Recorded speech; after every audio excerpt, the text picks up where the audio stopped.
Nope. Okay. Hey guys, welcome to episode 16. And it's been a while, but we're finally back. Everyone was away last week. Literally, we all traveled. Everybody traveled, which is interesting. But It was thank in you the for air. We joining all needed us. to have that moment. We were all like, "Nope, I'm out." Yeah, it was one of those because you sent me an email. You're like, "Oh, I can't." Man. I was like, "No, it's fine, man. Warren's out of the country, and Sam and I are traveling, so it really doesn't matter." But thank you for joining us on this week's episode of the Weekly. Everyone is back. I have, of course, Mr. Juan back now. How you doing, man?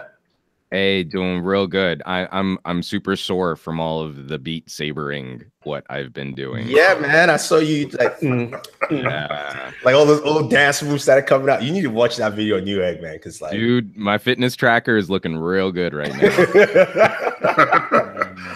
VR, it will make your fitness tracker look good. Oh, so I have this little Acer mixed reality headset, and both my wife and I have been playing it, and we have to let it dry out. Like over. Oh, it's so gross. VR is legit filthy. Okay, it's hilarious. Okay, and of course we have Sam, aka Black Iron _. Man, how's it going, man?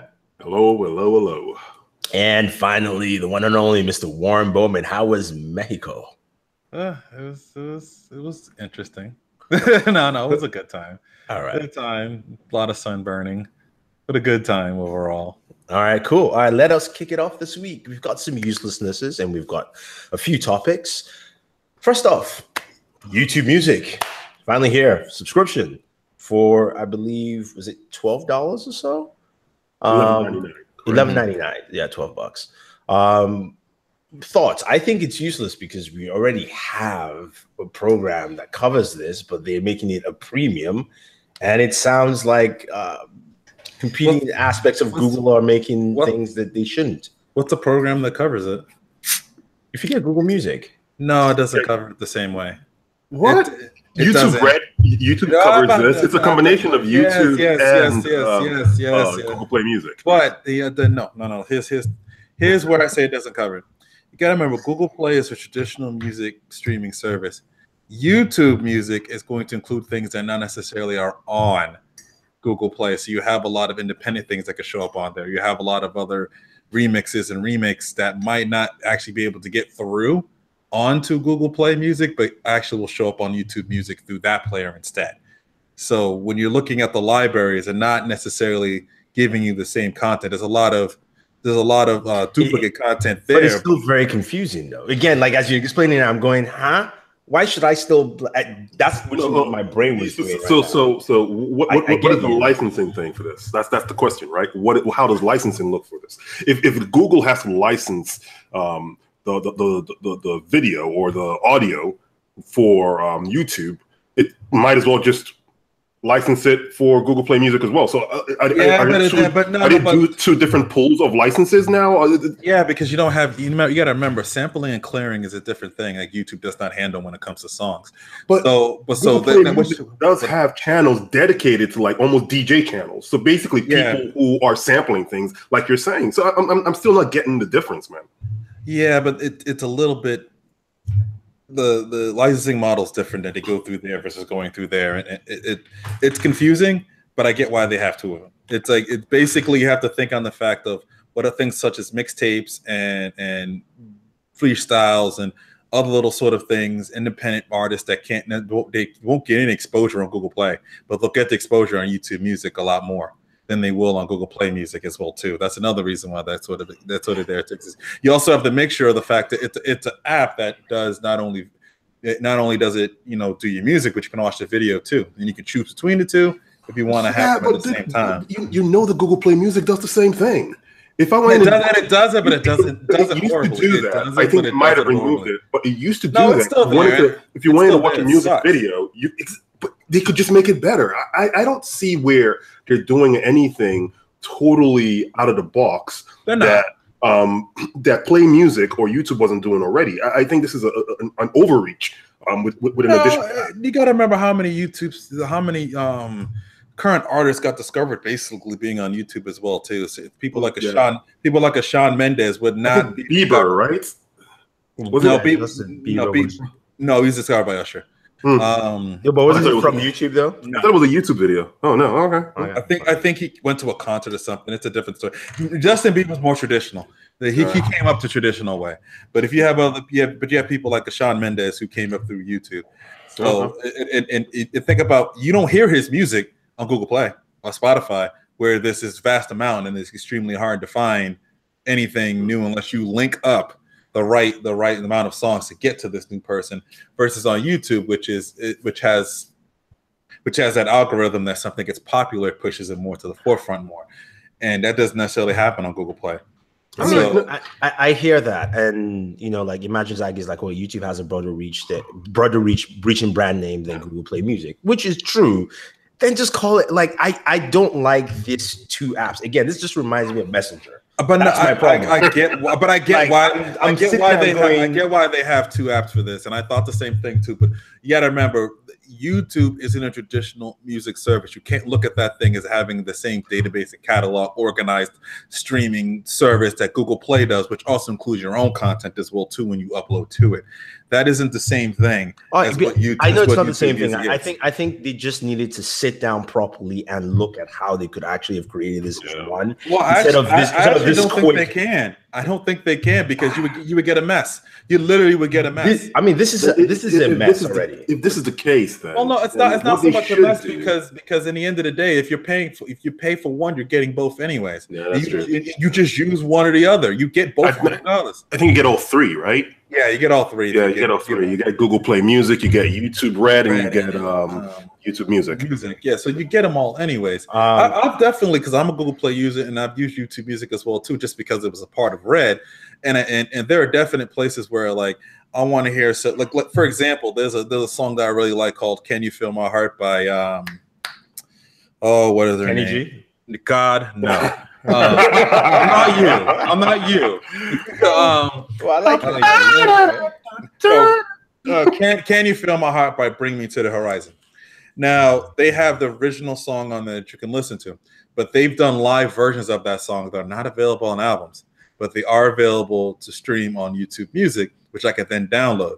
It's a video, but then I can treat it as if it's like an MP3 music that's just right there when I want to listen to it.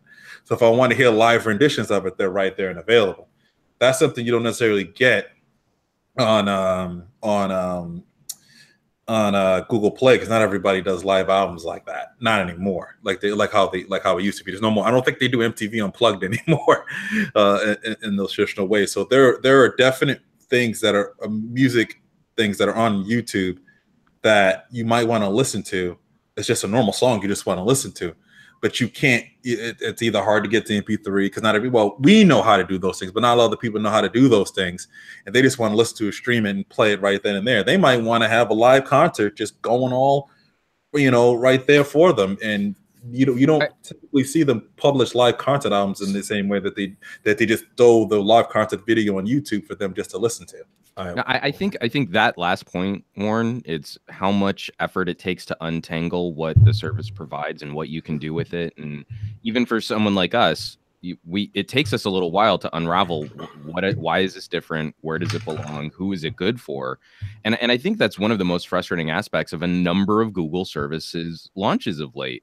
They feel really clumsy, and I don't think they've been doing a good job. Again, like we've been complaining about Microsoft and every other company on the planet, I don't think they're doing a good job of addressing their customer base and telling them what the pros and cons of this service might be. Again, that conveyance, there's like a little bit of a layer here that we have to dig through before we can untangle what is this thing, what does it do, and who might it be the right fit for. And that's been just frustrating in general. So I think this YouTube premium move is getting the ire of a number of other backlashes. Yeah. Like Google and messaging has been a pain in my ass. So I'm still a little frustrated about that. Google and YouTube has been frustrating. So it's getting a little bit of that. And it's getting all mixed together in this like, well, now we have conflicting services, or do we have overlapping services, or what do I get for just tell me what I get for my money. And why is this different than my YouTube TV subscription, which is a premium subscription service that doesn't give me any of the perks of one of these? Well, so now why would I give you another $12 a month? Well, and that's what I think has been so frustrating for a lot of people. I think those couple of key things are confusing, but that's more. I think that's being a little bit more overblown than it really should. I think them not combining it. I think them not combining it with YouTube TV is a pretty strange thing to kind of not kind of meld this into sort of one thing, or include it as an option for for YouTube TV subscribers to kind of have them maybe built into their package. I think that's one thing, but that's something they can clean up late. I think at a later time. Oh, totally. I think the major thing that they did here was change it to something that's recognizable. It's called YouTube Premium, so it's a very easy thing to understand what it is over YouTube Red. I think that's a huge advantage. That the branding's a lot better than what it used to be. My only other beef with this is they're doing a sales technique here of offering 2 subscription options while really trying to show you the price between the other 2, and they make you consider buying the more expensive option because it's only a couple bucks more. So it gives you that illusion of it gives you the choice, but even the choice to kind of have, even though I think it's kind of an illusional choice to have. To me, that I don't think there should be a YouTube Premium, then it should be a YouTube Music Premium. They should really just be offering just YouTube Premium, just as what it is. I think the 2 subscription models was confusing. I think if they just offered, this is YouTube Premium and includes our music collection and includes our video collection and our originals and everything else, and you get Google Play as well to include with it for $11.99 price point. I think if they just went with that, it's pretty easy to kind of understand what it does. I think when when you have Music Premium, it kind of it mixes things up. That I think it mixes things up badly that way. Yeah. Yeah, man, we're confused. The consumers are going to be confused. It takes that amount of conversation for us to untangle. But you know what? You know what you did, Warren? You actually highlighted some really important things. Music creation, discovery for new artists. That should be what they're highlighting here. The idea that you're getting all these other services when you pay one price is something they should be highlighting even more. So you're doing a better job than YouTube. Yeah. Well, you gotta remember YouTube's main thing, surprisingly, when they announce new things, is through blog posts and never through actual videos. Yeah, I don't quite get why they go that route.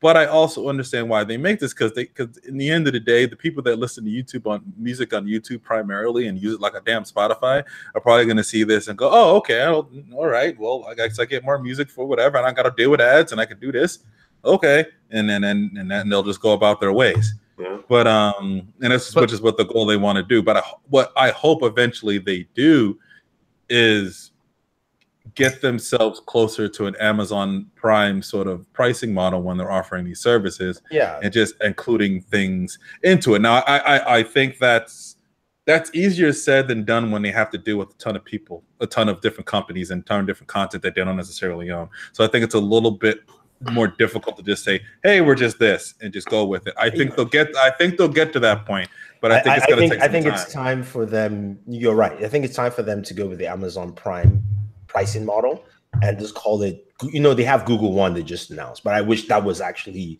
their overall thing, where it was Google One gives me Google Drive, YouTube Premium, YouTube TV, all this stuff for $99 or whatever. I would pay for that. Fine. That at least I know that I have this whole bucket of stuff that I can tap into, which is what Amazon did, a smart way of saying, like, they didn't have all the services, but they said there's Prime. And then we just add the services in Prime and we tell you what the services are. And it makes it easier for consumers. And to Sam's point, you're doing a better job. If this thing had come out and said, "Oh, this is first," one of the main benefits, you're discovering new artists, I would go, "Okay, yeah, all right, that makes sense." But they didn't mention that. So I looked at them and went, this is like Messenger all over again. Well, but you also not the same, because I'm not saying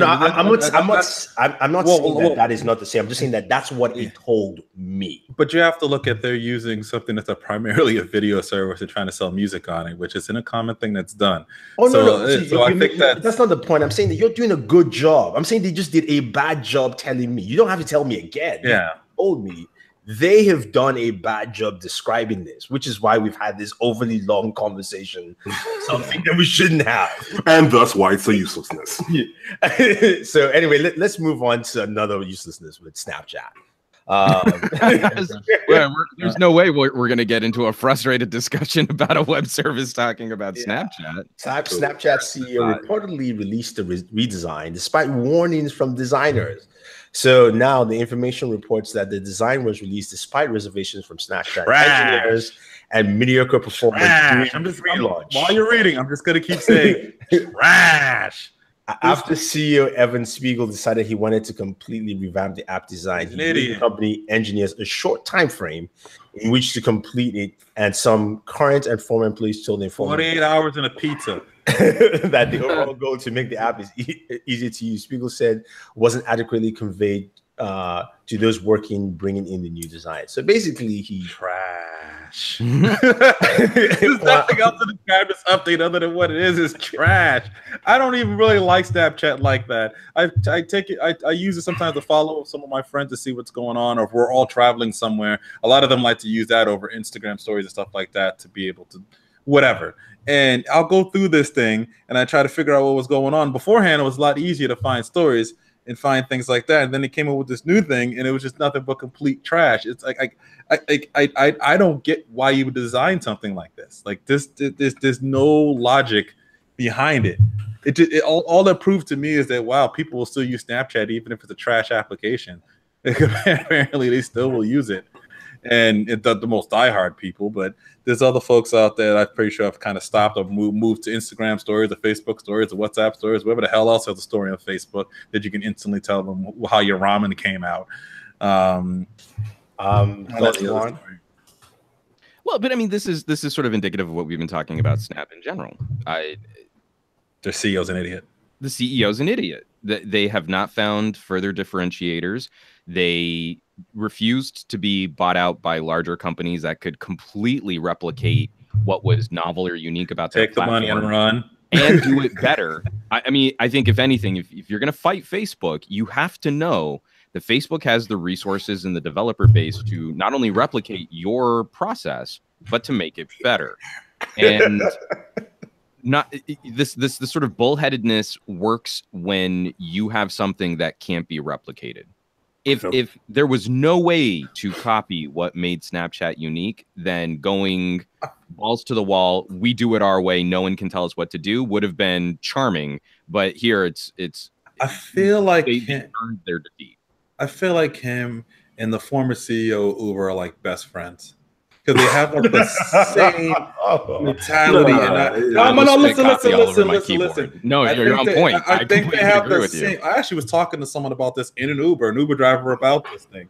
He has that same sort of, this is my baby and this is what I'm going to roll with. And I'm just going to bullhead spirit because I think what I'm doing is right, even though what I'm doing is dead wrong. And I should be hiring someone else to do these things for me. And I should be sitting in the back just shutting up and collecting checks. Instead, he's going to keep doing these things thinking he's doing something, better for himself. What you're describing is a bad board of directors. Yeah, I'm describing a bad CEO. No, dude. This is not a CEO issue. It's a board of directors issue. Look at what happened to Steve Jobs when he was doing the same thing at Apple. He got pushed out. That should happen. Look at what happened when the guys from Google decided to start a company. Their board is like, yeah, you guys need a grown-up in the room. Look at what happened to Facebook. He needs a grown-up in the room. Look at what happened. Like any successful tech company needs a grown-up in the room. These guys don't have a grown-up in the room. And it's their board that needs to come together and say, we need to force these guys to have, a grown-up in the room. And they haven't done that. And that's why the what's it called? Uber CEO was basically essentially pushed out because they need a grown-up to do things. He needs the CEO needs to understand passion versus practicality. He needs to understand, like, if he's just passionate about it, but he's not the right person for it, you need to give up your gig and just sit on the board. You still own the baby, it's still your thing, but let somebody else take it to another level. You can't go this far anymore. And I understand. What do you mean? Like, I understand that. Like some guys, like, they're so invested in what their company is, it's their identity to a point where, like, if you try to take it from them, it's like they can't separate themselves from it. It's just who they are, and they're never going to give it up. I mean, but there's plenty of roles and positions that you could be in where it's still your thing, and not running the day-to-day of it and allowing someone else to make your creation better than what it was before. That's what you're supposed to do when people throw a sack of money at you. Yeah. Well, all right, let's move on to, well, I won't call it a full uselessness, but it has huge potentials to be there. Google's Selfish Ledger, which is an internal memo, or at least internal video memo that was leaked that showcases how Google is trying to conceptualize data into personal identity that is really not yours. I don't know if you guys watched the video. Yeah, I saw the video. I haven't had a chance yet to see it. I think it's still a question that I raised not too long ago. When do people start understanding that our IDs aren't just our social security numbers, our passports, our driver's license, and our IDs are everything that makes up our digital being, our digital presence? And that's what I think this video kind of alludes to.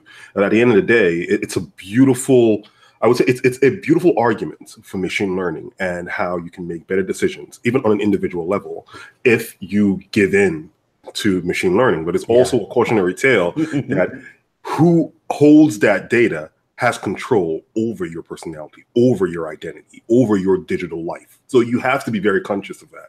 Looking at the video, actually, 80% of it, I was like, whoa, I cannot wait for this to become reality. Oh, yeah. And the other 20%, I was like, this could be bad. No, you see, I was watching the video and I went, okay, this is nice, until they got to that point that says, and at some point, it will now be supplying input for the user.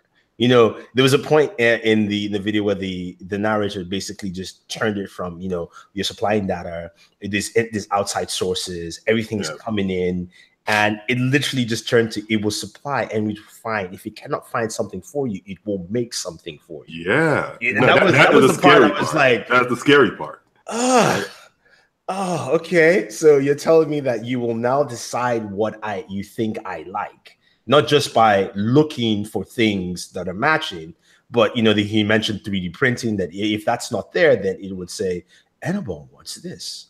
I must design something specifically for you. Yeah, and then send it to me. I'm like, oh, no, not send it to me, but just that whole concept. There. Yeah, basically send the idea to your device and basically influence your buying. I think it's an amazing thing. I think what this Google X video was trying to say was really amazing. But where I see the biggest positive from it is just being able to make better decisions. You know, so everyone talks about AI, which is nice, an AI assistant and all these things. But just imagine if I'm walking down to the supermarket and I'm about to pick up something and my phone tells me, hey, this was grown in California. But and I think that there's an example of this in the video, but all these other things were grown locally. Maybe you want to buy the things that were grown locally. Well, okay, good. That's something I'm doing to support my community. That's something I'm doing that's more likely healthy and supports the environment as a whole. That kind of stuff is nice. But when they start going into the whole idea of social engineering and trying to say, maybe we can stop depression before it happens, it's like, how do you even tell if someone's about to be depressed? And if someone else buys into that data, like my healthcare company, can it affect me in a negative way? It's like, I don't know if I want that kind of data to be out there to tell like when I'm about to hit like a downturn emotionally. It's one of those things where it's like, oh, look, this is a really good idea, but no, this is an awful idea, kind of thing. It's a mixed bag. It's a mixed bag. Juan, what about you? No, I'm sharing a lot of the same sentiments as Sam. This is, it's kind of like, it's the Star Trek effect. Think about the computers in Star Trek, all the amazing things that they can do because they'd have to know every minute detail of your waking life to be able to anticipate commands and intelligently respond to you.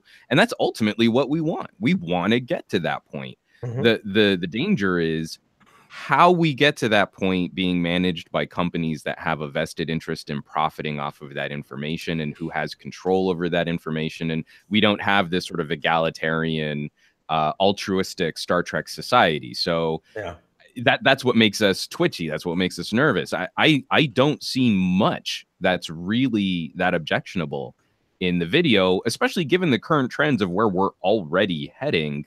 And now it's just a matter of marketing. What company gives me the warm fuzzies about having my information, and what company makes me super nervous?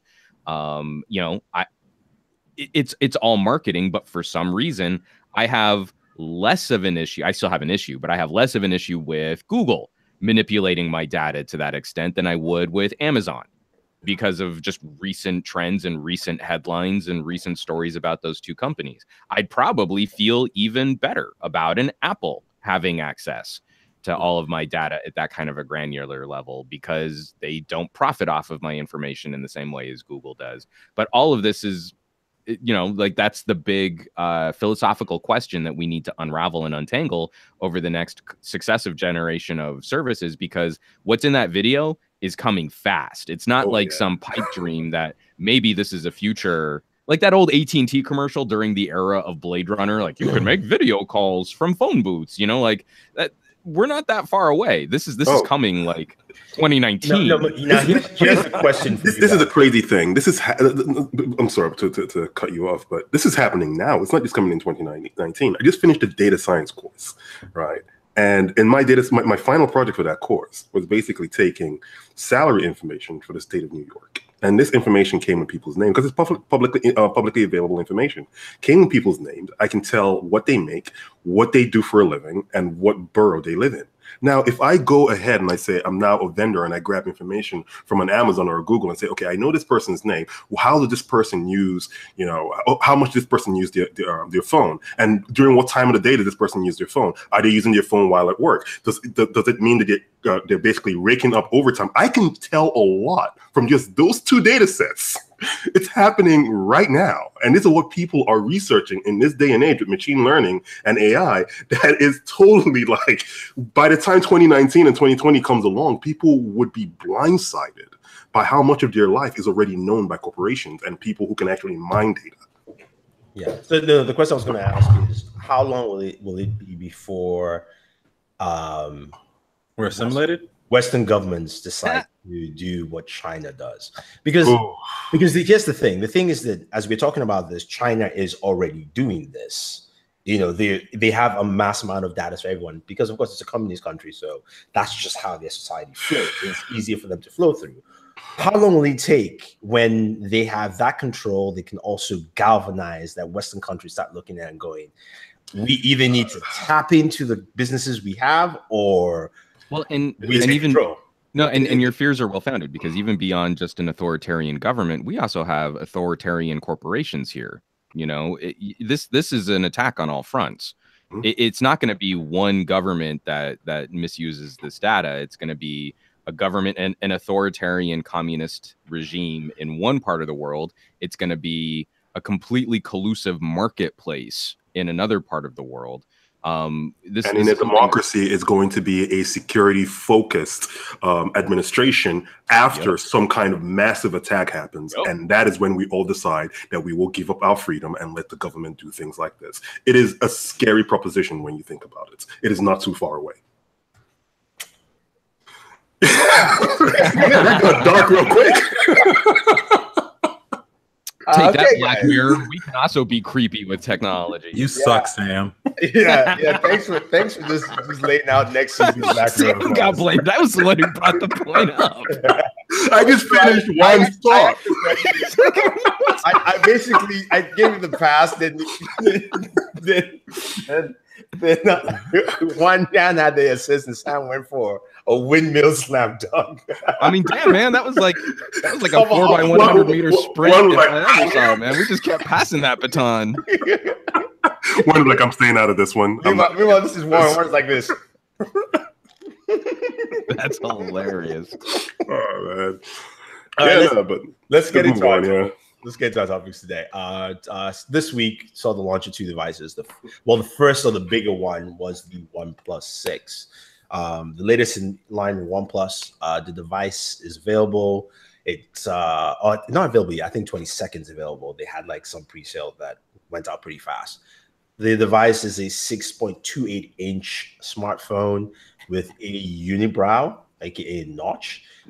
What's very interesting, of course, is that OnePlus made fun of Apple last year during the OnePlus 5T event, talking about the notch. And then they had one this year. Granted, we know that their designs are based off the Oppo R series. So there was no way they were going to go around it, but they shouldn't have made fun last year. Of course, it packs in a lot of performance, 845, 6 to 8 gigs of RAM, 256 gigabytes of storage, headphone jack. They've said improved cameras, a dual camera at the back, camera in the front. Price is now starting at $529, so it's a little bit higher, and it goes up to $629, I believe. Yeah, I think it's just $100. Yeah, isn't it, $629 for the 256 version of the device. All glass, comes in 3 colors: silk white, mirror black, and midnight black, or black mirror, whichever one you want to call that middle one. But what do you guys think? What do you think of this device? We all know that OnePlus, of course, is that mid-ranger. And I will add a caveat once I get everyone's thoughts. But Juan, what about you? What do you think about the OnePlus 6? So yeah, I think, you know, rather than jumping into all of the phone itself, what I'd like to say, and I'll put out there, is I'm really impressed by how sophisticated OnePlus has gotten from being one of my most hated companies in the way that they originally I think put for out, a like, lot of people, yeah.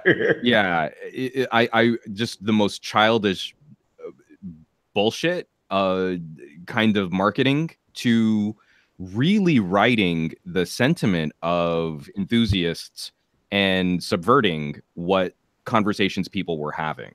So, you know, starting off the event by talking about a pair of Bluetooth headphones, which would normally, in every other phone release we've had over the last 2 years, would lead to a manufacturer saying that they're removing the headphone jack on their phones, but they're not doing that.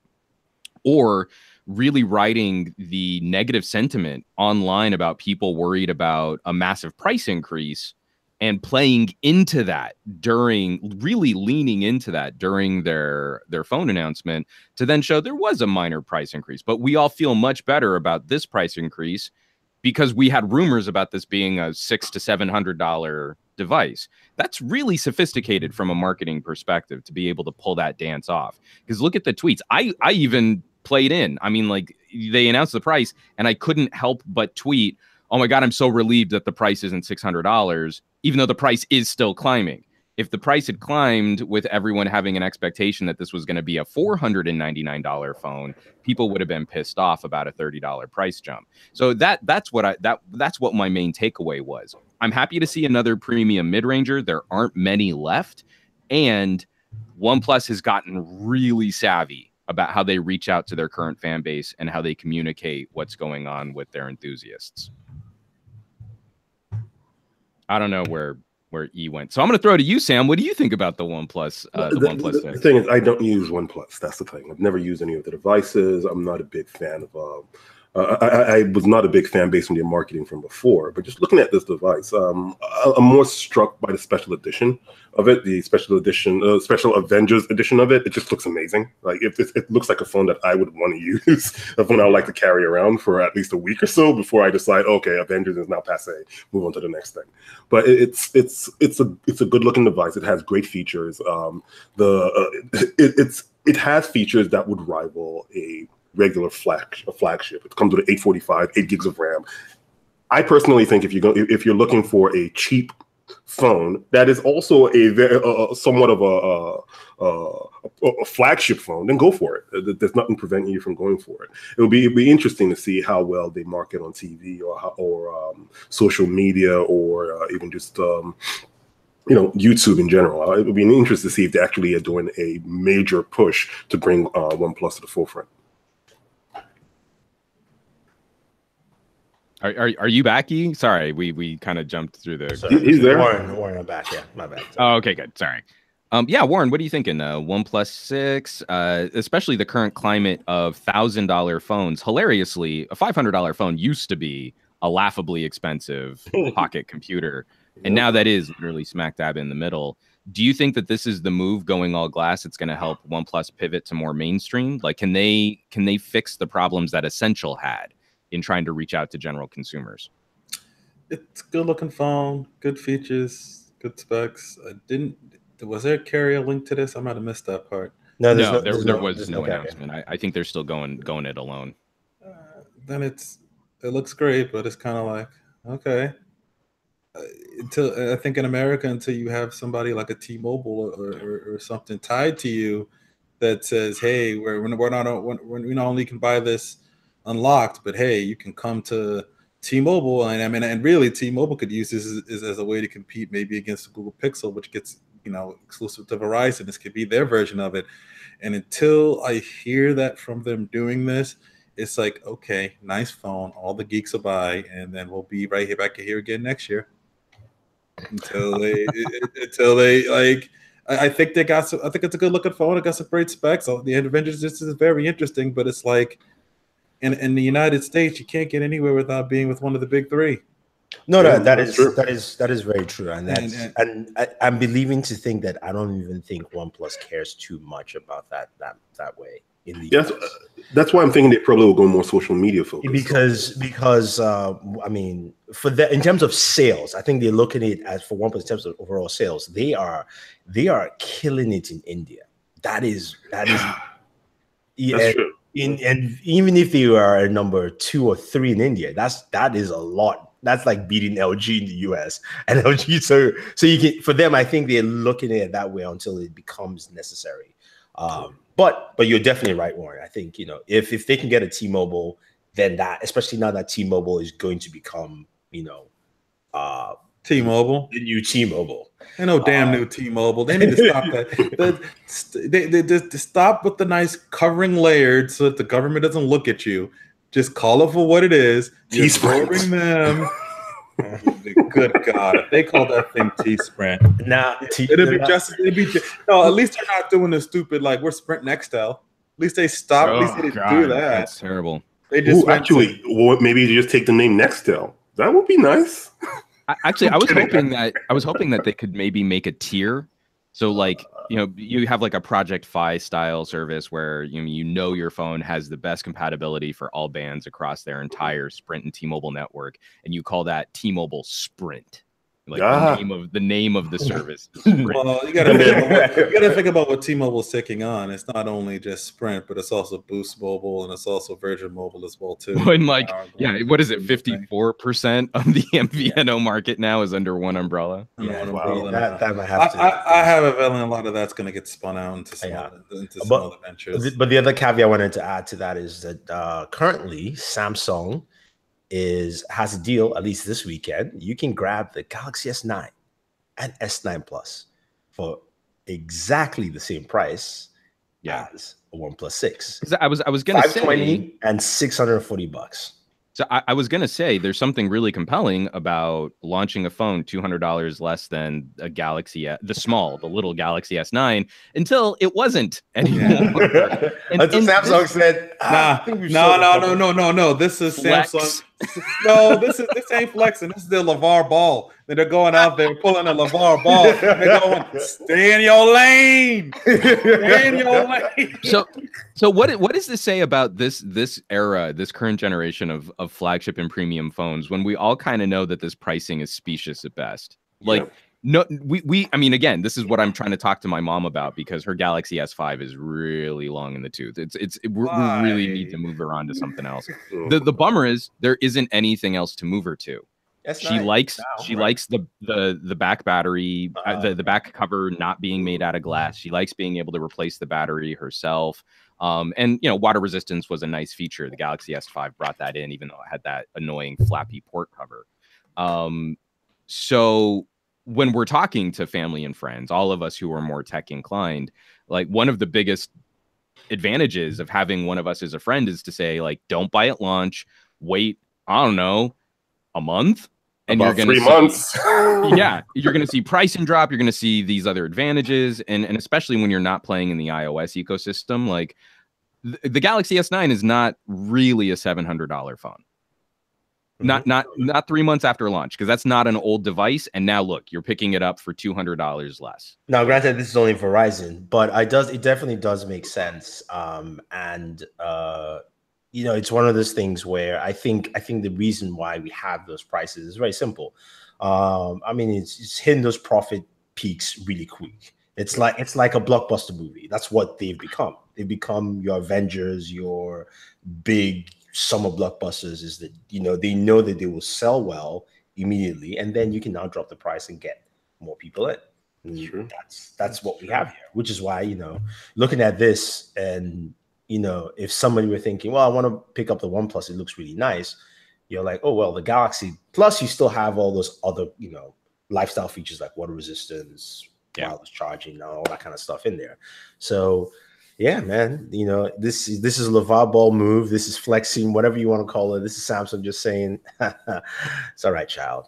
You know, like, you know, Thanos is like, young one, just move aside for a Yeah, second. but I think at the end of the day, companies like OnePlus, and I think we're going to go to Huawei and all the other companies that are in this mid-range phone that produce this mid-range phones are going to keep on eating that profit from Samsung, Yeah. because Samsung is going to be unable to justify their pricing scheme. The more and more phones like this come out with premium components that actually challenge these, high-end, quote-unquote, high-end flagship It's not devices. going to matter unless they have a carrier. It's not going to matter unless they can sit next to a kiosk in a store right next to Samsung. Well, going to matter. that is partially true, but then again, you could also argue that companies like this are forcing Samsung to put a $200 discount. So there is some effect there, no matter how you look at it. It's not just OnePlus, the other companies, whether it's Huawei adding to that and stuff like that. So, I mean, Samsung is big dog, so they're going to be the ones who are going to get leached off the most when it comes to percentage share. But you know, we'll see. But this is also something that I think plays into just the general perception and what's the word that I'm trying to look for? I don't know. Anyway, this emotional lifestyle branding effect. Are these phones really worth what companies are charging for them? And what does this mean for devaluing a potential investment? First of all, like, it's like a car now. If you talk about your smartphone as an investment, then it's an investment that's guaranteed to lose you money. But what does this mean? You know, like, why do we have this sort of knee-jerk year-to-year reaction on increasingly expensive pocket computers that then devalue really quickly or face competition from sources that can deliver 85% of the experience at 60% of the cost? You know, it really does feel like we've kind of hit peak smartphone. Like, I don't see that this is really going to get aggressively better or evolve in any kind of meaningful way until we start moving away from the current implementation of glowing rectangle. Sorry, Yeah. I just thought I'd shut it down. All right, let's move on to the other device that launched this week, the Honor 10. Basically, you could say most of the Huawei P20 in a cheaper, smaller frame. The P10 comes at a 5.84-inch display, 1080 by 2280, because of course it has a unibrow like everybody has now. It's got a six gigs of RAM. Battery is 3400 milliamps. This is also housing the Kirin processor, the 970, Android 8.1. In terms of camera, it's got a 16 megapixel and 18 and 24 megapixel black and white sensor. It's close to what they have on the P20 itself, not the P20 Pro. Yeah, it feels like kind of taking the front face of a P20 and then building in a healthy amount of View 10. Yeah, exactly. Also. Yeah, I mean it's got a headphone jack, which I think the P20 does, but the Pro doesn't. That comes with a 32-bit jack in there, which I don't think the other one did. So no, they actually all have. The DAC isn't. The DAC isn't what's important. It's often. Does the Pro have? I don't think the Pro even had a DAC in the first place, though. For the P20? No, the P20 Pro. P20 Pro. I believe it's the same implementation as what they had on the Mate 10. So this is what was frustrating about the Mate and the P20 was there actually is a DAC in there, kind of in the same way that Motorola and HTC implemented proprietary docks, proprietary dongles. So a Motorola and HTC dongle will work on a Mate 10 Pro because there is still audio hardware in there. But then they also included headphones, which had their own built-in DAC. And those headphones would work on any other device that had a USB-C port as a USB audio source. So again, that made the whole thing more confusing, not less confusing as to what was actually really inside that phone. And so you can get 32-bit playback, but it wasn't very high quality, poor signal to noise ratio, very quiet amp. And I think in part because they wanted you to use the built-in, the included earbuds, which I hate that AirPod style design. I have an interview with an audiologist talking about how those are terrible for you.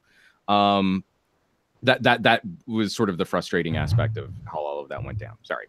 No, that's fine. The device is priced at 400 euros or 471 US dollars. So it's cheaper than the OnePlus.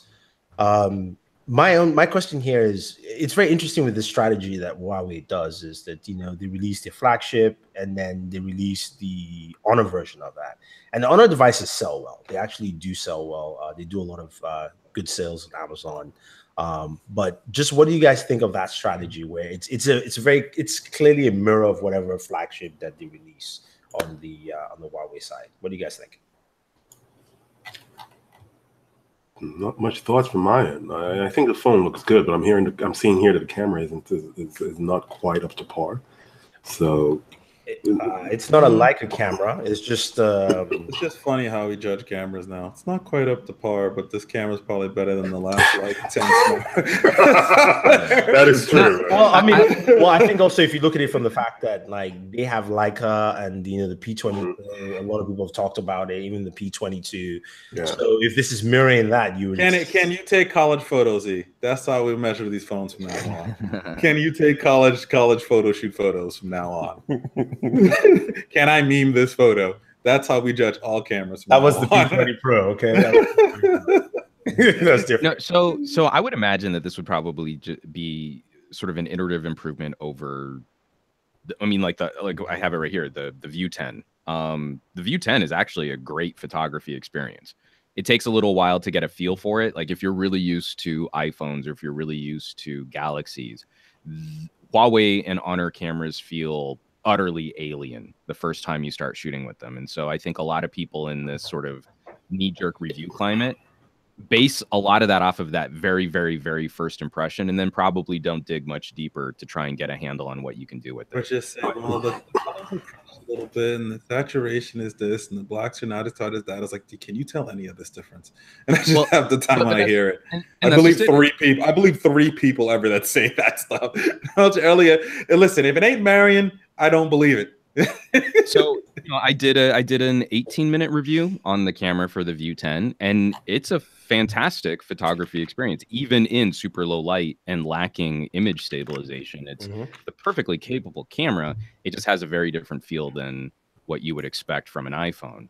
The issue that I'll be interested to see is if Honor starts bringing any kind of stabilization to video. I think the P20 Pro shows us that software stabilization is probably going to win. There's so much that you can do algorithmically based on capturing gyroscopic information. Do you like it? I don't like, well, at 4K, I don't like what their stabilization does on the. No, I don't. But I think it's the winner. It will be the winner. It's cheaper. And also not only it's cheaper in the end. That's what's going to win. It's cheaper in a hardware component per device, but you also then have to spend a lot on a software development team to really get the most out of. But you can eventually create a base that you work off of, and then just. Oh yeah. Oh no. The cost of investment is high, but that's also the same investment you would have put in if you have to put in a one-time piece to it. Yeah, but this is something that I've mentioned in previous other camera reviews. Is the problem with optical image stabilization is the better we make that stabilization, the more you have to wiggle the lens. The more you have to wiggle the lens, the more you are warping the scene. And you'll see this a lot on LG cameras. It's actually very good image stabilization, but that's more of a benefit for stills. As you move the camera around in your hands while shooting video, that's where you see that jello-y wobble, because the lens is actually warping the scene to try and compensate for your hand movements. And this is also why most hybrid stabilization sucks, is because you have a warped image from moving the lens, and then software is trying to crop based on a warped image, which is constantly a moving target. So if you get rid of optical image stabilization and you just go to a software processing effect, you actually end up with a smoother image. I think we saw a lot of this on the first Pixel. It was stunningly smooth video. But the Pixel 2 is better because it does have OIS as well. Yeah. No. But I mean, no. It's not. It's different. It's not better. It performs a little bit better in some scenarios, and then it performs a lot worse in others. See, I disagree though, because I have not had I mean, the audio on that thing is terrible, which is why I just don't use it. But I've not had a situation where it hasn't worked well for me. That's in all the situations I've tried. So maybe yours is trash. Throw your phone away. Right. So your sample size of one in a scientific study. One is like, yeah. As I diplomatically tell you, you're wrong. No, but it's all about picking pros and cons and what it is that you're trying to achieve. Ultimately, though, once we start having a few more phones with some of this high ISO, crazy burst, larger image sensors, like Huawei pulled off an almost Lumia 1020 style sensor on a triple camera phone without that giant Oreo disc from the 1020 days. A few more pushes like that, and I don't think we'll have any need for moving the lens on a phone anymore. I think the software sampling, a quick burst of raw images to drop that signal to noise ratio, some of the crazy, insane image processing that these phones are capable of, and a little bit of a crop, and you'll have much better video for it. We're sort of into the second or third generation of actual usable EIS on a phone, and it's already stunningly good considering where we've been. Yeah. Sam, anything you want to throw in there? No, I think one covered everything. All right. Let us move to Sam's favorite phone. Woo! Oh, yeah. The red hydrogen has found a home. Actually, two homes. AT&T and Verizon said they will be offering the phone this summer. So summer is coming, like Warren says. Is it in a carrier store? It's coming to two carriers, so it's gonna be there. It's got potential to do well at that point. It looks like the phone is real. I know Andrew Edwards said he's going to go see it today, so I'm sure we'll have a video. Well, Danny Wiggin knows it's real. Check his checking account. Yeah. He knows it's real. I'll never forget though. I remember like Danny posted on Twitter. Danny Wingate was like, "Yo, I'm gonna get the red phone." So he did the pre-order. And next minute they charged him. He's like, "Yo, that phone ain't coming out till next." They're like, "We're taking the money now, man. You have no choice. We're taking the money now." And it's funny because I was talking to Sam. Then I was like, "Should I pre-order it?" And Sam was like, "Yeah, man. Like it's not gonna charge you now anyway. Like it'd be cool." I was like, after Daddy posted, I was like, "This is why I didn't go ahead."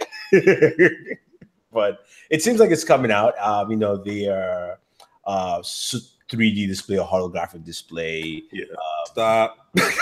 Just stop. The holographic 4-view display. I'm more concerned about the camera modules that's attached to the front and the back. At least they're adding a selfie camera, and which maybe they thought it wasn't necessary because they're camera purists in a sense. But I'd like to see what those modules cost. Also how that applies, because if you're paying $1,300 for a phone, most likely a module will be around $300 to $500. The thing is going to be, can I take this to an event and can I record video with it? Yes, exactly. That's going to be the test that every YouTuber takes and tries to roll with it. Can I produce with this as good as my, or close to as good as my standard equipment? Yeah, and it's going to come with a 4,500 milliamp battery, according to rumors and specs. So at least which is going to be needed for it, because I wouldn't be surprised if Red says it shoots 6K, just for some, even though like right now, if it's running 845, or I know last year it was just running 835, but it's running the 845, then it will do 4K.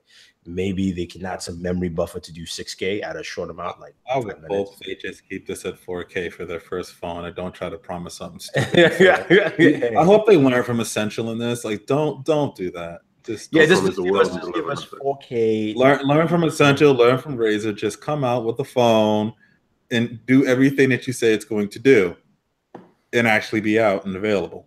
Yeah. Yeah. And then maybe one will approve your phone to the third one.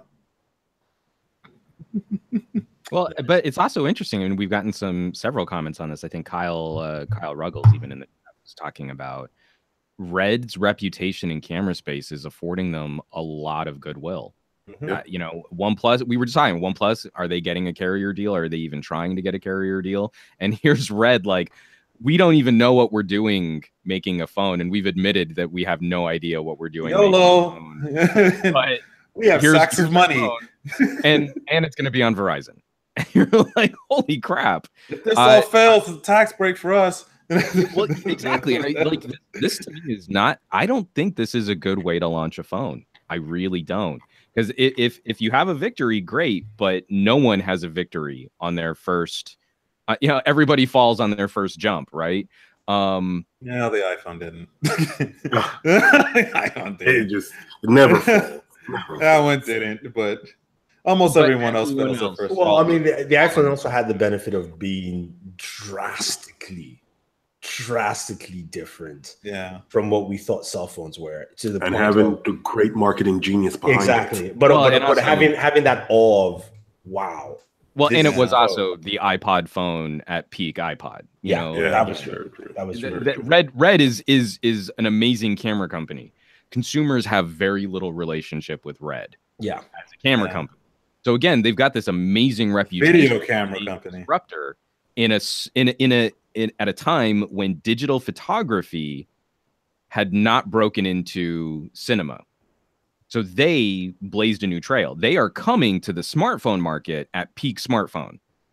So if they can disrupt, I will be very excited. I am extremely skeptical that they can actually disrupt in this current market. I mean, I think the best that Red is aiming for is being the creator phone. I mean, that's what they just have. They're just like LG made a great video in their camera. Hold my beer. Exactly. I mean, that's literally what they have. They felt challenged. They felt like they're being challenged by LG.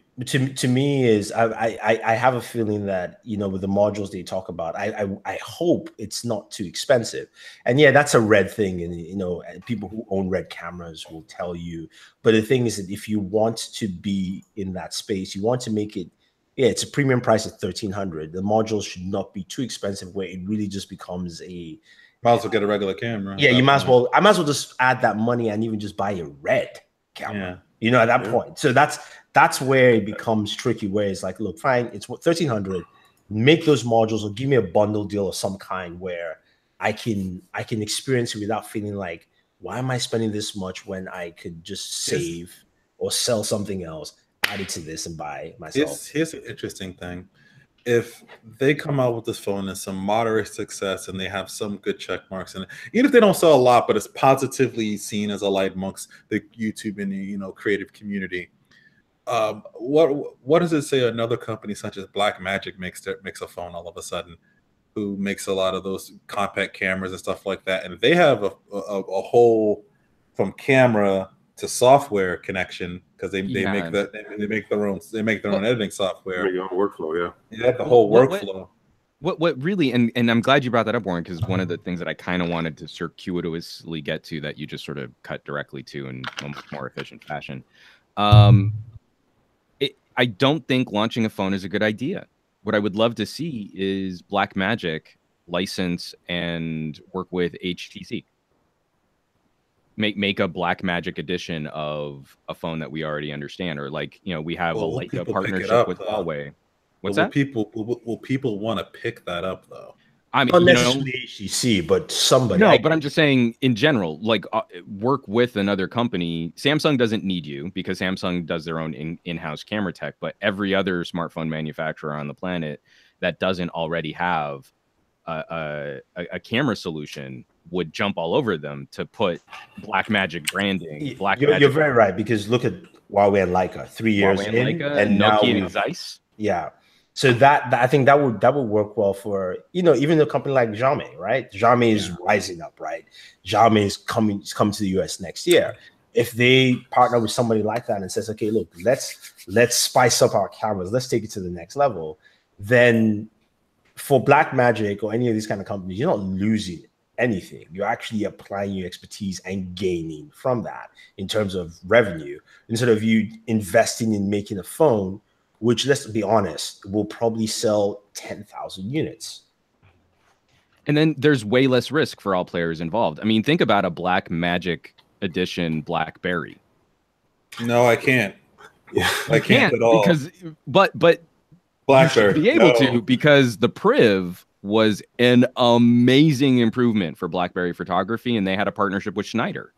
Like, this is a good fit. I think this is a much better fit than trying to take all the risk yourself and make a phone when you don't know how to make a phone.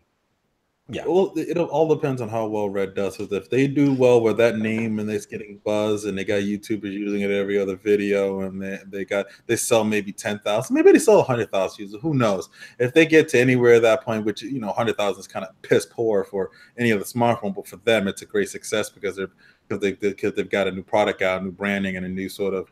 Well, they'd have an actual consumer-facing product. They have consumer-facing product at that. If they see that success, I just don't see how Blackmagic wouldn't go. Yeah, we could probably do the same thing too.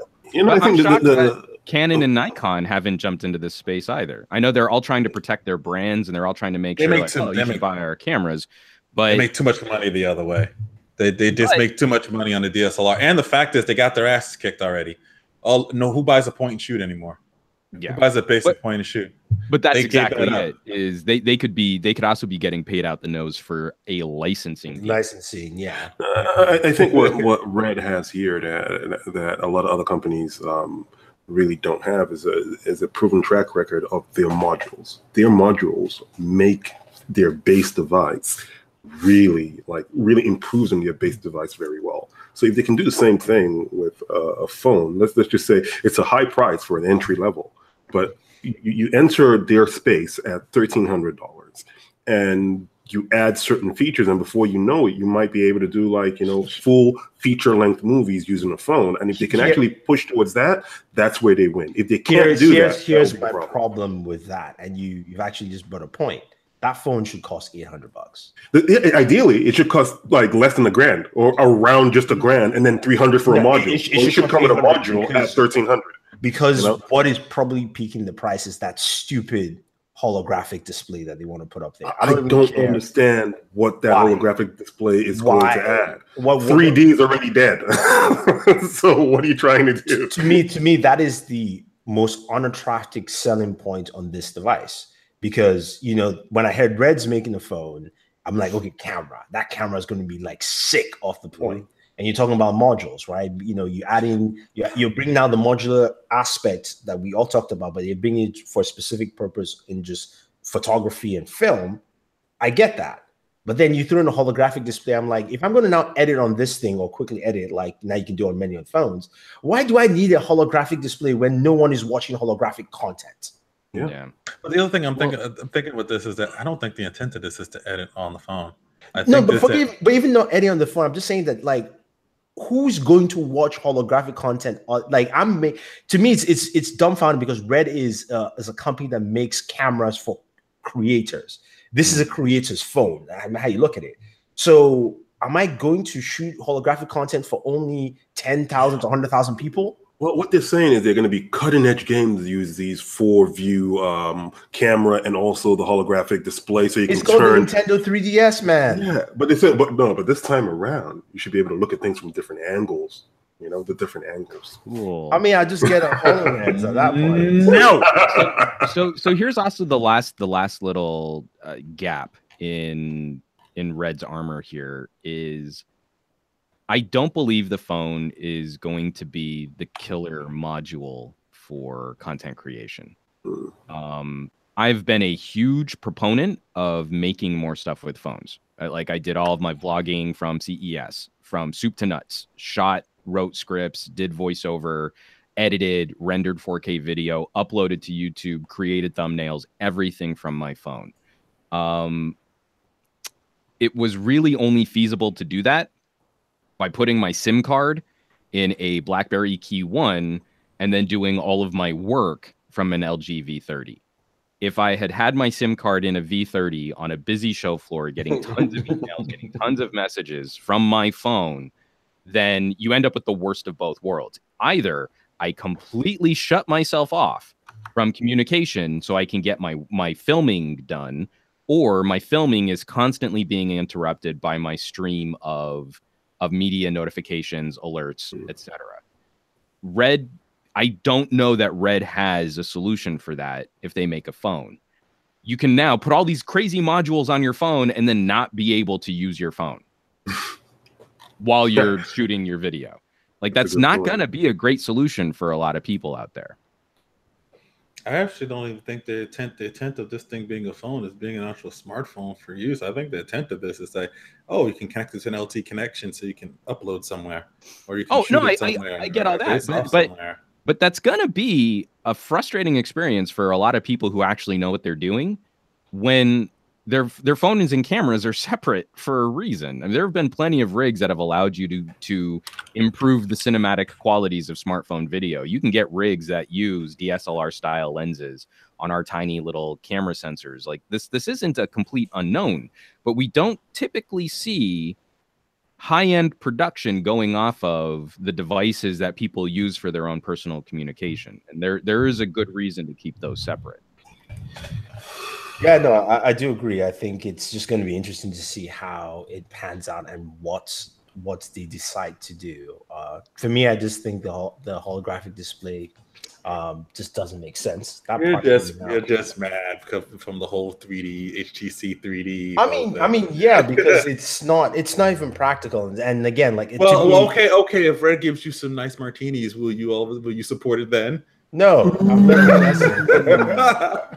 no. I mean, but let's just be serious. But seriously though, it is. I agree with you 100% on it. It's the least attractive thing about this phone, that I'm hoping that they're just trolling us and it's just a regular display.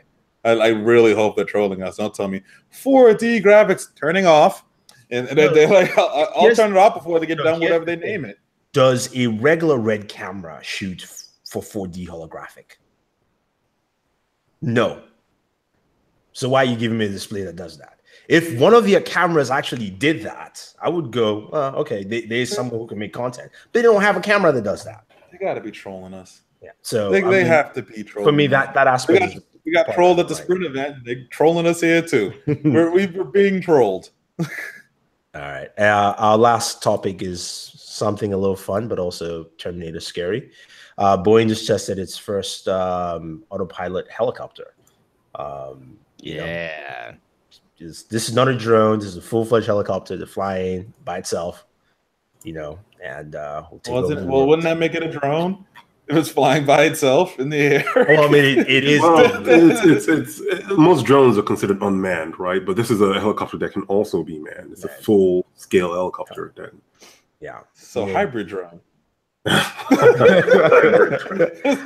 I guess yes, hybrid drone could be it, but yeah, it's cool. I mean, the it's interesting, like, I've just thought about this when I saw this, and I saw also the Google Ledger, and the fact that automation, AI, machine learning, and that path that we are on right now, where everyone is racing to autonomous vehicles on a large scale. Google showed its Project X vehicle service.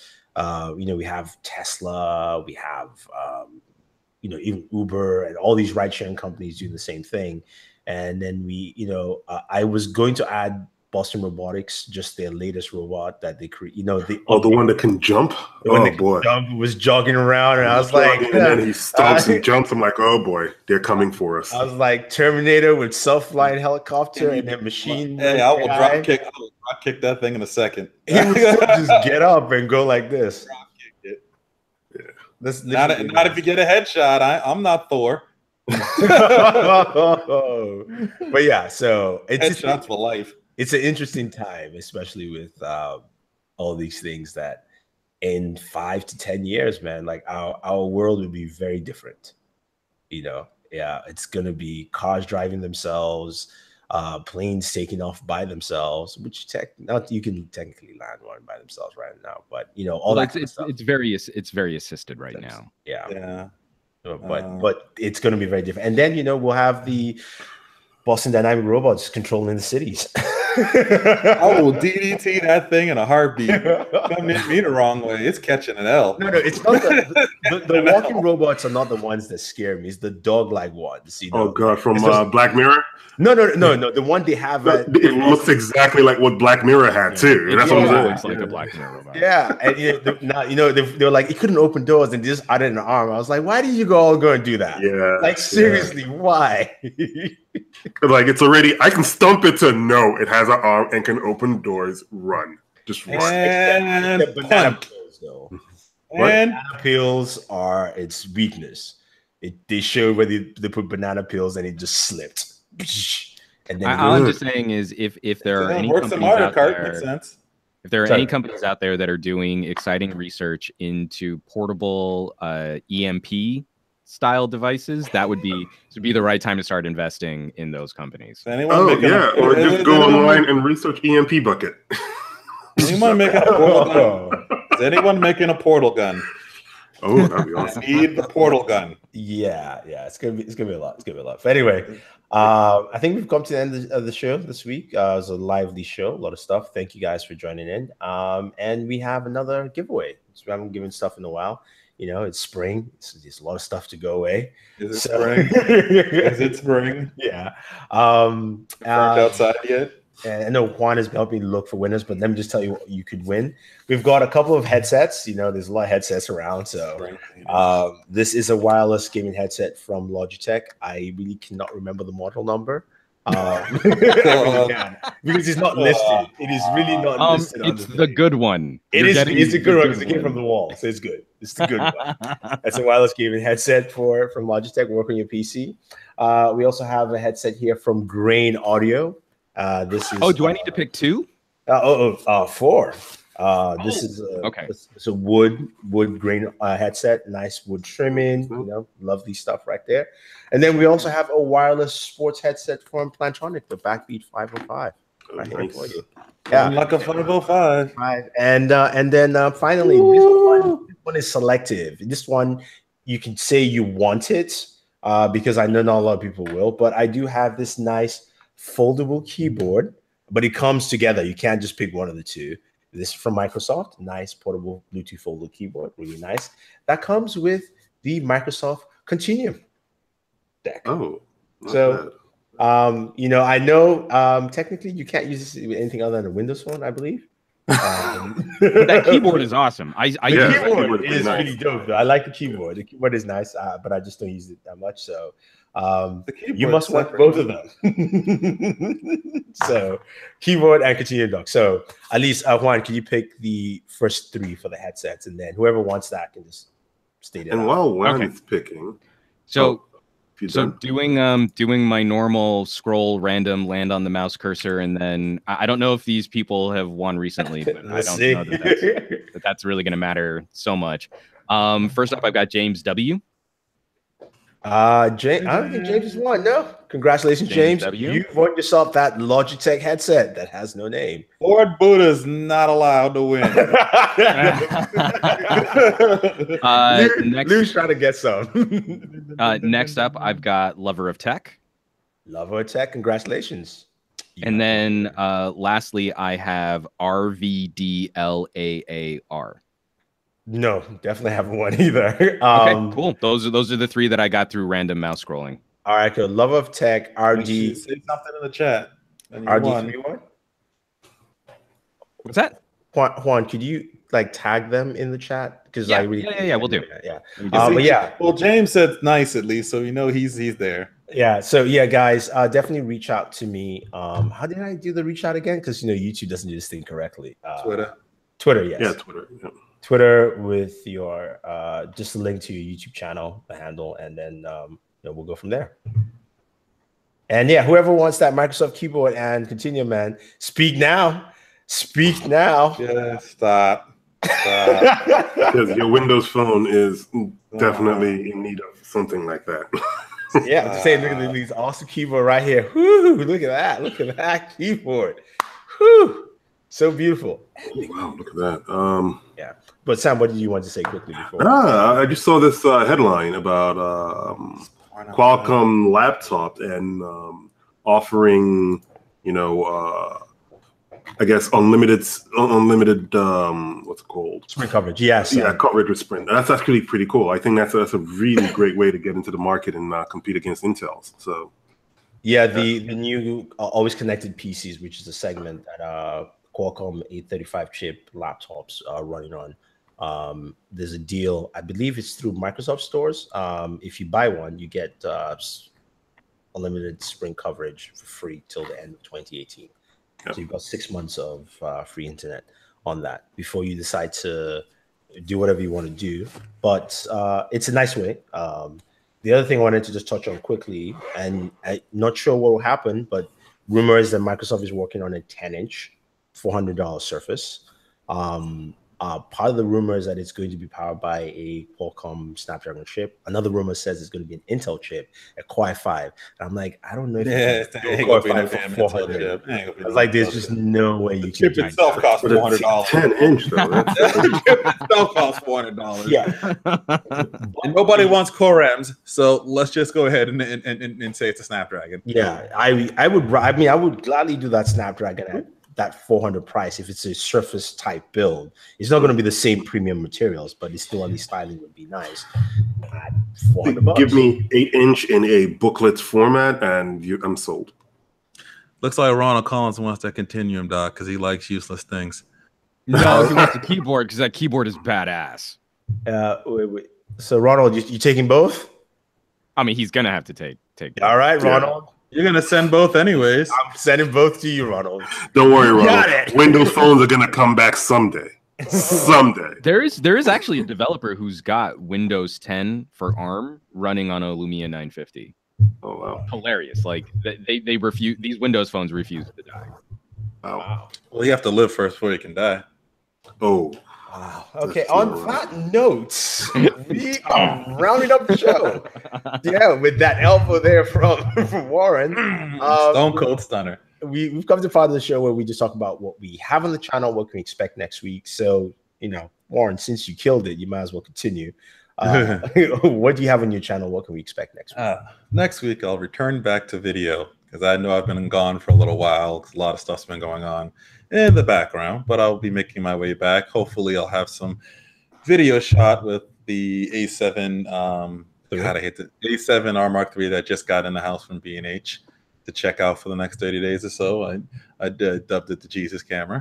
According to all the shots I've seen Eve taken, it's just like literally, beautiful. It just spits out beautiful. Apparently, that's all that it does. Mm-hmm. So I'm looking for the low light coverage of that thing is fantastic, man. It's pretty incredible. Yeah, looking forward to doing that. Next week. I'll be in New York for the what is it? Is that an NDA event? Before I say anything. No, Acer's having an event. Oh, okay. No, I'm just making sure because the event the week before that I couldn't make because I was in Mexico was an NDA event, and I didn't want to mix the two up. Like, I'm going here. Oh crap. Yeah. I'll be there, and hopefully I'll test it. I got actually a new tripod too. I don't think I put it up. This new tripod coming to this company called Oben. And it's a pretty nice carbon fiber tripod that B&H wants me to try it as well too. It's actually tall enough that it can actually point the camera into my face, so that's always a good thing. Because tripods and me have an issue, just kind of a height issue when I want to actually point and see and touch like that. You look at Sam and Juan, they're like, we don't have those problems. I got a couple of short ones here for them, just your faces alone. Just your faces alone. No, I actually just got a new carbon fiber tripod specifically because I need this to be taller than I am. I have the opposite problem. I need this to at least get to my chin. If you get to at least my chin, that's a good thing. It's deceptive because we're all in these little squares talking about it on the screen. Warren, you're what? I come up to your armpit? Yeah, maybe. No, it's deceptive. I get that a lot, especially when I go to events and people meet me for the first time. They go, "Oh, whoa!" So, yeah, because most videos you'll see me, I'm either sitting down, and I crop it a certain way because I can't get the angle high enough, or I put it in a space where you only see the top half of me, so you can't tell the difference. Usually when I do those videos with the computer behind me, the desk is standing up, and I have to make it move up all the way nearly to make it work. So the tall people problems, especially when shooting video. He understands some. Always framing issues. Go look at is that national car video that we did at CES stuff that I did with Andrew Edwards. Yeah, that was an interesting one. That was interesting. If you look at there's a great example of height difference right there. All right, Juan, what about you? What can we expect, and what do you have? Yeah, we actually had kind of a rough week on Newegg. We had this major audio gremlin pop up, but we were talking about VR and gaming, and we got to show off some of our Beat Saber moves. So there's a really funny video of the very first time Trisha and I played Beat Saber. And I'm maybe showing off some pretty fancy Footloose style footwork. Yeah, it's all over Newegg, front page. Just Juan and Trish. They're going all in, man. I like having a little job security, which is pretty nice. For my personal channel, I'm going to be covering some more Audio Kit, the Creative K3 Plus, this amazing little sound recording USB audio interface that can also work with your phone. And then I'm going to be spending some more time with the LG G7. I published last night. I published the full audio review. And this is one of the things that bugs me. One of the main focuses of an LG phone now has been audio. The speaker chamber, the hi-fi mode with the quad DAC. And then in a lot of reviews, you'll see someone talk about audio stuff for like 30 seconds. So if you like your ears and you want a high quality music or video movie listening experience, I do have the full audio review published on my Patreon page. Those will now be Patreon exclusives, but it's a 19-minute video if you really want to know what this phone can do. And next week, I'm going to have the full camera review for the G7 going to that Patreon page too. All right, cool. On my end, since it's been 2 weeks, speaking of audio, we did our speaker test between the G7, the iPhone, the P20 Pro, and the Galaxy S9 Plus to find out just who's the loudest, just in terms of volume. You can check that out. It's interesting because, especially check the comments, because you see how people fight for other things. And they're wrong. Confirmation I just have a sound meter there, and people are like, you point it in the wrong direction and things like that. I was like, the number is there. It's right there. Just your device loses. Good day. Just look at the numbers. We also have some of our Android P coverage. And there's also video on just who does gestures better, iPhone versus the Pixel 2 XL. So check that out. We dropped our review of the A7 III. That's the camera I use now. It's absolutely, look, if you want to get mirrorless, $2,000, this is the camera to pick up. Now you can get better. Don't say it's just $2,000. No, with the kit lens, it's $2,000. Yeah. If you want to get the lens I have, that's an extra $1,200. But again, it's still, if you want to start off, that is probably one of the best cameras to start off. It has its Sony issues with menus and stuff like that. Thank you, Daniel, for coming to clarify and set everything up for me, because it took him like an hour. Just you gave a Panasonic guy a Sony camera. He wanted to test it out. Like, he was like, dude, man, this camera is fantastic. It has its ups and downs. It things that it just can't do as well as Panasonic in certain aspects. If you watch Westworld, join us every Sunday night at 20 p.m. We do our recap. We did our recap of last week's episode, which is really good. A lot of surprises in that. We also have our Deadpool non-spoiler review for all those who are waiting to check out Deadpool. Definitely go see that. First look at the OnePlus 6 and what it has to offer. And finally, since LG also made a claim about having one of the brightest displays out there on the market, we decided to do a direct sunlight brightness test. And again, I just put it there, guys, and pointed the camera to the G7, the S9 Plus, iPhone, and P20 Pro to find out who just, does well in sunlight. So check out those videos. Next week, we'll be having a new build video coming up. I have to do. Also, we're doing some stuff in VR. We have the Mirage and we have the Oculus Go. So we're going to do some stuff around that as well. And then we have our final review of the Samsung Q9F TV. That's actually dropping on Monday. So check that out to see our final thoughts on what we think about that television. So anyway, guys, thank you very much. Thank you all for joining. Again, all of you who won in our impromptu giveaway, please hit me up on Twitter, and I will definitely ship them out to you this week. Ronald, I got you there, man. Send you that keyboard and continue, dog. Check out all the channels. Definitely check out Mr. Warren Bowman at bw1.com on YouTube. Follow him on Twitter, Instagram, and Facebook, all bw1.com. And then, of course, Mr. Juan Carlos Backnell. You can find him at Some Gadget Guy on YouTube, Twitter, Instagram. Also, watch him at 1 p.m. Eastern Time on Newegg's channel, his show, which check out the last one just for the dance moves, strictly just for the dance moves. Because he had, the old Juan that I've never seen. Did he hit the shoot dance? And he go shoot. No, not there, but he looked like he was about to get there. And I was getting close. I was still focusing on my lightsaber moves, but it was right on the cusp.